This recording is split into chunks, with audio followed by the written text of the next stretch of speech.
ভক্তি এবং প্রেমের কাছে কিন্তু জ্ঞান তখন তুচ্ছ হয়ে যায়। তো ওই মহাজ্ঞানী মহাপণ্ডিত অদ্বৈত আচার্য তখন মাধবেন্দ্র পুরীপাদের কাছে মাথা নত করলেন। একবারও জানতে চাইলেন না যে আপনার কটা মন্দির আছে, আপনার কটা শিষ্য আছে, কতগুলো জায়গায় আপনি প্রচার করেছেন। আগে এসব হতো না। আগে ভক্তের স্তর দেখা হতো, তার আচরণ দেখা হতো।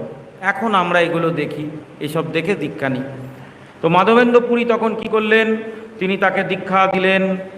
এবং মাধবেন্দ্র পুরী এইভাবে যখন তাকে দীক্ষা দিলেন, অদ্বৈত আচার্য বললেন যে আমার এই কাছেই একটি ব্রাহ্মণ গৃহ আছে, তার নাম হচ্ছে জগন্নাথ মিশ্র এবং সচী মাতা। চলুন একবার ওদের বাড়ি থেকে ঘুরে আসবেন। অদ্বৈত প্রভু কিন্তু ভালোই জানতেন, এরা তো সব মহাভাগবত মহাবৈষ্ণব, যে সেই সচী মাতার গর্ভে কে আসবেন, স্বয়ং ভগবান অবতীর্ণ হবেন। তাই এই